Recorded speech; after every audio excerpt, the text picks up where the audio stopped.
In 1977, J. Anson published a novel called The Amityville Horror, which was based on a real-life supernatural event. Later, in 2005, a movie of the same name was released, directed by Andrew Douglas. The Amityville Horror movie created a huge buzz among horror movie lovers. Watching this movie will introduce you to many paranormal incidents that you might find hard to believe. And at the end of this video, you will get a complete idea about the true events that happened to the DeFeo family. It was the night of November 13, 1974, an extremely dark and eerie night. In the basement of the Amityville house, a man named Ronald DeFeo was lying down. The clock struck 3:15 a.m. Suddenly, a strange sound echoed in his ears. Someone was whispering, "Catch them, kill them." Ronald became possessed by the voice. Under its influence, he loaded the gun beside him and slowly stepped out of the basement, making his way upstairs. One by one, he shot and killed his father, mother, 2 brothers and 2 sisters. Even his little sister, Jody DeFeo, who tried to hide behind the wardrobe to save herself, was ruthlessly found and murdered. When the police arrested him, Ronald claimed, "I didn't kill them. The house made me do it." A year passed, now it was 1975. A couple named George Lutz and Kathy Lutz came into the picture. They had 3 children, Michael Lutz, Billy Lutz, and Chelsea Lutz. However, these children were not George's. They were from Kathy's previous marriage. After Kathy's first husband passed away, she started living with George, and their life was going well. They were searching for a beautiful house at an affordable price. One day, they found an advertisement in a newspaper for a house that seemed perfect, the Amityville house. But little did they know, it was haunted. George and Kathy visited the house that day. A real estate realtor, was already present and showed them around. The moment they stepped inside, they fell in love with the house. It was beautiful and well organized. At first, they couldn't believe such a stunning house was being sold at such a low price. It was located right by the sea, and the nearby boathouse made it even more appealing. The children's rooms were especially well designed, adding to their admiration. They were deeply impressed and decided to buy the house. However, at that moment, the realtor revealed the horrifying murders that had taken place there. Hearing this, Kathy was reluctant to buy the house. But George reassured her, saying, "How can a house kill people? Besides, I love the basement and the children's rooms." After some hesitation, they made their final decision. They would buy the house. The family moved into the Amityville house. The children were thrilled because the house was huge. That night, before going to bed, Kathy noticed that her eldest son, Billy, looked upset. Billy was missing his late father and was worried about how George would treat them. Kathy reassured him, saying, "George is very friendly. He loves you all and will take care of you just like your father did." George, standing nearby, overheard their conversation. He silently vowed to never let the children feel the absence of their father's love. Meanwhile, although most of the rooms in the house felt warm, the master bedroom where George and Kathy slept was unusually cold. To warm it up, George went down to the basement to light the fireplace. While there, he noticed an old, broken clock. Strangely, it was stuck at 3:15 a.m. Just then, a harsh, eerie sound echoed from outside the window. George was startled but ignored it and went back upstairs. Later that night, George's gaze drifted toward the room next door. His heart froze in terror. He saw Jody, the little girl from the DeFeo family whom her own brother, Ronald, had brutally murdered. Jody was hanging from the ceiling fan, staring at George with a terrifying gaze. George gasped in fear, catching Kathy's attention. She turned to look, but there was nothing there.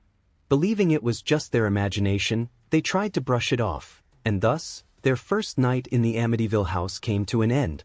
The next morning, while the other children played outside, Chelsea sat alone in her room, talking to someone. Kathy noticed this and approached her slowly. But when she entered the room, no one else was there. She gently asked Chelsea, "Who were you talking to?" Chelsea smiled and said, "I made a new friend in this house. Her name is Jody." Jody, the very same girl who had been murdered in this house. Kathy's heart skipped a beat. Jody's spirit might still be wandering in this room. But only Chelsea could see her. Trying to distract Chelsea, Kathy suggested, "Why don't you play with the other kids outside?" Chelsea shook her head and replied, "I like talking to Jody." Kathy then noticed a strange sketch in Chelsea's hands. She asked, "Is this Jody?" At that moment, Jody, sitting unseen in the room, gestured to Chelsea, warning her not to say anything. Obediently, Chelsea said nothing. George was chopping wood outside when Michael ran up to him, holding an old metal object. Curious, George asked, "Where did you find this?" Michael innocently replied, "I got it from the basement." Hearing this, George's face darkened with rage. "The basement is my office. I don't ever want to see you in there again," he snapped. Shocked, the young boy burst into tears. But almost immediately, George tried to comfort him. Billy, who had been watching from afar, took note of George's behavior. He had never liked George from the very beginning. Later, while George and Kathy were in the kitchen, they heard their dog barking frantically from the boathouse. At the same time, they realized something alarming. Chelsea was nowhere to be seen. Panic surged through them. Rushing toward the boathouse, they were horrified to see Chelsea standing absent-mindedly on top of a speeding boat. George quickly pulled her down. Kathy held Chelsea tightly and asked, "Why are you here?" Chelsea innocently replied, "Jody brought me here to show me the boathouse." Kathy's blood ran cold. Without saying another word, she took Chelsea inside. From that day on, George locked the boathouse door so that neither Chelsea nor the other children could go there again. Second night, the Amityville house. Michael suddenly wakes up from his sleep. He needs to go to the bathroom. However, he is too scared to go alone. He calls out to his older brother, Billy, but Billy remains fast asleep. Left with no choice, Michael gathers his courage and heads to the bathroom alone. As he nervously washes his hands after using the bathroom, he hears a strange noise. Right behind him, an eerie shadow appears, only to vanish in the blink of an eye. Michael then notices something horrifying. Instead of water, drops of blood are dripping from the tap. Terrified, he dashes back to his bed and hides under the covers. From that moment, strange events begin to unfold. The furniture in the house starts moving on its own.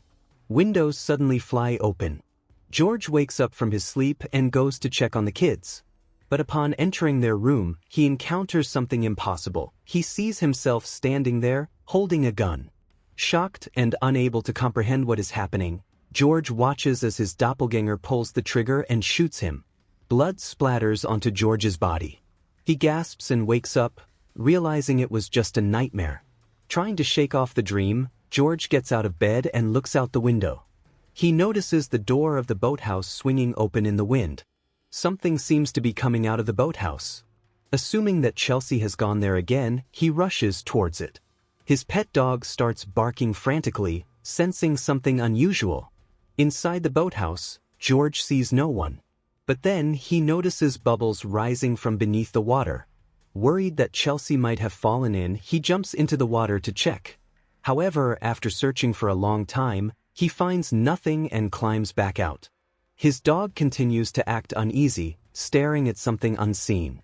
When George looks back at the house, he sees a little girl standing in Chelsea's room. Jody, the same girl he had seen before, hanging from a noose. But when George looks closer, he sees Chelsea standing there as well, with Jody right behind her. Both are staring at him. Rushing to Chelsea's room, George finds her fast asleep. Then who was it that he saw by the window? At that moment, we are shown an invisible force gripping Jody's face. Though Jody wants to help this family, the evil spirits in the house won't allow it. The next morning, their dog is seen standing near the basement door, as if sensing something. George dismisses it and shoos the dog away. Later, when Kathy goes down to the basement, she finds George sitting in one spot, lost in thought. "What are you doing here?" she asks. George replies, "This is the only place in the whole house that feels warm." Noticing how exhausted he looks, Kathy tells him to get some sleep. She realizes that George hasn't slept all night. Over the past few days, his behavior has changed drastically. He gets angry easily, avoids conversations, and seems like a completely different person. A while later, George brings a load of firewood home in his truck. He tells Billy to unload the wood and store it in the outhouse. As Kathy looks out the kitchen window, she sees Billy unloading the wood alone. Suddenly, she notices a shadow-like figure running past behind her. Startled, her eyes shift toward the refrigerator. Someone has written on it, "Catch 'em, kill 'em." Terrified, Kathy calls for George. But when George arrives, the writing has disappeared. There's nothing on the fridge. Kathy begins to think it was just her imagination. The family had been living in the Amityville house for quite some time. However, in the past few days, George hadn't taken Kathy or the kids anywhere. Small misunderstandings had started to arise between them. To fix things, they decide to go out for dinner that night and spend some quality time together. They hire a babysitter to watch over the children. At first, Billy refuses to allow a stranger in the house, saying, "We're old enough. We don't need a babysitter." But the moment babysitter Lisa arrives, Billy changes his mind. He likes her, so he no longer objects to having a babysitter around. When Kathy offers to show Lisa around the house, Lisa responds, "I already know this house well. I used to babysit for the DeFeo family's children." Later, Kathy and George go out to a nice restaurant for dinner. After a long time, they finally get to enjoy some peaceful moments together. Meanwhile, Lisa asks Billy, "Do you know what happened to the previous owners of this house?" Billy has no idea and becomes curious. Lisa then begins to tell him, "Ronald DeFeo always used to tell me that a spirit in this house constantly whispered to him, 'Kill your family.'" Eventually, Ronald gave in to the voices. First, he killed their pet dog. And then, one by one, he murdered everyone in the house. Lisa and Chelsea then go to Chelsea's room. Lisa tells her, "This is the bedroom where little Jody's body was found, inside that closet." Just then, Chelsea speaks up, "Jody told me you're a bad babysitter." Lisa, surprised, asks, "How do you know that? Jody has been dead for a long time." Chelsea calmly replies, "Jody isn't dead. She's still here. If you're brave enough, go inside the closet and see for yourself." Lisa hesitates but then steps inside. Suddenly, the closet door slams shut on its own. No matter how hard she tries, she can't open it. Billy also tries to help, but the door won't budge. When Lisa turns around, she sees Jody standing inside with her. There is a gunshot wound right in the center of Jody's forehead. Slowly, Jody walks toward Lisa, then takes one of her fingers and presses it into the bullet hole on her forehead. Lisa screams in terror. The door remains locked. Panicked, the kids call an ambulance. By the time Kathy and George return home, Lisa is in complete shock. She keeps mumbling the same thing over and over, "I saw Jody, but she's supposed to be dead." Kathy, confused, asks, "Who is Jody?" But Lisa says nothing more. This makes Kathy suspicious. Something is definitely wrong with this house. Chelsea has always talked about Jody, and now Lisa is mentioning her too. There has to be a connection. George, on the other hand, is furious. He assumes the kids played a prank on Lisa, causing her to get scared. When Billy protests, George snaps and starts yelling at him. Kathy tries to calm George down, but Michael suddenly blurts out, "This house is evil." George refuses to believe it. It's not the house. It's the people inside it. Billy then challenges him, "What about the people who were murdered here? What do you have to say about them?" George and Kathy freeze in shock. Their kids were never supposed to know about the murders. Kathy demands, "Where did you hear that?" Billy replies, "The babysitter told us everything." Kathy tries to brush it off. "We'll talk about this in the morning. Go to bed now." But Billy refuses. Just then, George's behavior becomes more aggressive. His voice darkens. He forces the kids to go to bed. Kathy, now terrified of George's strange behavior, silently follows the children upstairs, saying nothing. The next morning, Kathy asks Chelsea what happened with Lisa. Chelsea responds, "Jody scared Lisa because Jody doesn't like her at all. Jody also said that George is not a good person." Hearing this, Kathy is taken aback. Later that day, George is chopping wood and asks Billy to help organize it. Billy works late into the night, becoming exhausted. Kathy notices this, and she realizes that George's behavior is getting stranger day by day. That evening, as they all have dinner together, Kathy asks George if this is torture or discipline. George doesn't show much of a reaction. Later, when George enters the basement, he overhears Billy and Michael talking about him. They've started to think badly of him and believe that George is not worthy of being their father. Just then, a harsh, terrifying voice echoes from the far end of the basement, repeating, "Catch them, kill them." Following the voice, George walks into another room in the basement, where he sees blood flowing across the floor. A bloodied man lies on the ground. When George turns the man's face, he's horrified to realize that the man was himself. Then George is seen in the bathroom. It was all a nightmare. Later, George goes to take a shower to freshen up. As he's in the shower, someone seems to pull him underwater. Despite trying desperately to surface, George can't break free, as though someone is trying to drown him. Just then, Kathy arrives and pulls him out, calming him down.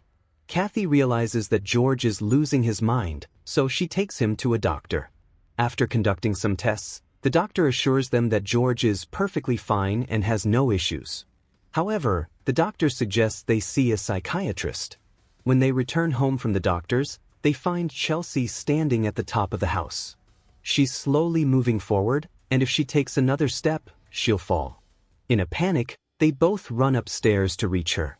Kathy gets close enough to try to tell Chelsea to step back, but Chelsea doesn't seem to hear her. Then, Chelsea jumps from the roof. Kathy manages to grab her, but she can't hold on for long. As Chelsea slips from her hands and falls, George manages to catch her just in time. Chelsea tells Kathy that, "Jody took me there to show me something." Kathy says, "There was no Jody." But Chelsea insists that she saw Jody with her own eyes, playing with her. Chelsea adds, "Jody told me that if I went with her, she would take me to my father." Kathy tries to calm her daughter down. Meanwhile, George begins to take all of his things and moves into the basement. He feels like everyone in the house has gone insane except for him. The next day, Kathy meets with Father Calloway, a priest from the local church. She tells him about all the strange occurrences in the house. After hearing her out, Father Calloway tells her, "A family came to me with the exact same issues some years ago." Kathy asks, "Were they the DeFeo family?" Father Calloway is surprised and asks, "How do you know them?" Kathy responds, "We live in that same house." Meanwhile, George's behavior becomes more severe. He starts mistreating the children, showing no interest in their well-being. One night, George is sitting in the basement, watching old family videos. As he watches, he notices that Billy seems to be becoming more and more eerie. The situation starts to feel unusual to him. He turns off the video and goes to bed. It was 3:15 a.m. on the clock when George's sleep was suddenly disturbed. The windows of the house opened on their own, letting the cold wind inside. He hears that same terrifying voice again telling him, "Catch them, kill them." Unknowingly, he begins walking slowly toward the boathouse. He turns on the light and enters. After the light flickers briefly, it shuts off again. Once inside, before he can comprehend anything, someone attacks him. With an axe lying nearby, George defends himself, but when he regains his senses, he realizes that he has killed their pet dog.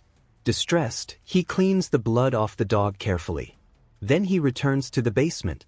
Meanwhile, Kathy has come to realize that a malevolent spirit is residing in their house. She believes this is why all the strange events are happening. Kathy wants to leave the house, but George refuses to leave. When Kathy tries to convince him, George becomes furious and angry with her. As they argue, Billy and Michael enter and ask, "We can't find our dog anywhere since this morning." Everyone suspects that George might have had something to do with it. The next morning, Father Calloway visits their house. As soon as he enters, he notices a doll in Chelsea's hands. Father pulls Kathy aside and tells her, "The doll your daughter is holding, I saw it with Jody from the DeFeo family before I came here. When Jody died, I personally buried that doll with her. How did it end up with your daughter?" Father then proceeds to sprinkle some holy water around the room. To their shock, the water dries up almost immediately. From outside, a terrifying sound fills the air, and the door to the room slams shut. a swarm of flies attacks Father, causing him to fall to the floor, struggling for his life. Just then, the door suddenly swings open, and a voice commands, "Get out." Without saying anything further, Father rushes to his car and drives far away from the Amityville house. Kathy calls out to him several times, but he doesn't respond. Later that night, as the darkness settles in, the windows in the house open on their own again. The door of the boathouse starts swaying in the wind. In the basement, as George lies down, he once again hears the voice telling him, "Catch them, kill them." George can't take it any longer and walks out of the basement. Kathy watches his condition from above and realizes that something terribly wrong is happening to him. 27 days pass. Kathy goes to the library to find more information about the Amityville house. She gathers some details online and from old newspapers. She learns that Ronald DeFeo, one night, killed his entire family. His mental state had deteriorated to the point where he believed his family members were insane. On that night, he murdered them all. Kathy also finds an eerie sketch in the newspaper, which has the words, "Catch him, kill him." These were the same words she had once seen on top of the refrigerator. As Kathy digs deeper into the history of the house, she finds out that in 1671, a man named Ketchum built the house and was involved in satanic rituals. He would capture Native Americans, hold them in the house, and offer them as sacrifices. Ketchum was deeply involved in black magic and, in the end, sacrificed himself to the devil, binding his soul to the house. Kathy realizes that Ketchum's spirit is using George to carry out the same horrific events he did with Ronald's family. Kathy knows that her family is now in great danger. Meanwhile, George is alone in the house, hearing the same strange voice again. Unable to endure it, he breaks through the basement wall and enters another room. Inside, he sees a vision of people Ketchum had trapped in the house. As George moves forward, he enters a room and sees Ketchum standing there. Ketchum looks at him, then cuts his own throat, and George is drenched in Ketchum's blood. At that moment, George completely succumbs to Ketchum's spirit. Kathy, wanting to understand why Father left so suddenly, meets with him. When she asks him the reason, Father reveals, "The spirit in your house is very powerful. I did not have the courage to confront it." Father also confirms the truth about Ketchum and the history of the Amityville house that Kathy had uncovered. Without wasting a moment, Kathy starts heading towards the house, fearing that George might cause an accident at any moment. Kathy searches for George but cannot find him inside the house. She eventually finds him in the boathouse. Kathy tells George that they should leave the house immediately. Without any reaction, George shines the flashlight in Kathy's direction. This causes Kathy to lose her balance and fall into the water. Instead of trying to save her, George tries to kill her. Kathy manages to get herself together and climbs back up. Meanwhile, when Chelsea goes to the basement, she finds coffins with each family member's name on them. Chelsea calls her mother to show her the coffins. Kathy then realizes that George has been fully possessed by the devil. Kathy decides that she will leave the house with her children. However, George, holding a gun, starts following them with the intention of killing them. An invisible spirit, that is, Ketchum's spirit, aids George by closing all the doors and windows of the house, trapping them inside. With no way out, they break a window and climb onto the roof. But George continues to follow them. At this point, Billy hits George with a rod, causing George to fall down. They now have a slight opportunity to escape. Suddenly, George gets up from the ground and captures the children. Over and over again, George hears the voice telling him, "Catch them, kill them." As George approaches Billy with an axe to kill him, Kathy, holding a gun, points it at George's head. But George shows no sign of fear. Kathy then strikes George on the head with the gun, causing him to fall to the ground. As George lays there, he tells Kathy, "Kill me or we will all die." Kathy doesn't kill him but ties him up with a rope, and they all pull George into the boat and leave the house, taking him far away. Before they leave, George tells Kathy, "Don't look back at this house, go far away from here." After 28 days, they manage to escape from the Amityville house. They never dared to return to that house again. The scene inside the Amityville house is then shown. All the furniture in the house was moving on its own. Jody stood watching in the direction where Kathy and her family had left. Ketchum's spirit drags Jody down to the basement. The clock stops again at 3:15 a.m. Now, let's take a look at the true story behind the Amityville house. In 1994, the DeFeo family bought the house and moved in. The family consisted of 6 members, including their eldest son, Ronald DeFeo Jr. Shortly after moving in, they noticed changes in Ronald's behavior. He became increasingly angry, easily losing his temper with everyone. On the 28th night of their stay in the house, at 3:15 a.m. on November 13, 1974, he heard a strange voice, telling him, "Catch them, kill them." Under the influence of the voice, he slowly killed all his family members. When the police arrived and arrested Ronald, he told them, "I didn't do it. The strange voices in the house forced me to kill." Later, in 1975, when the Lutz family moved into the house, we learned about the events that happened to them from this movie story.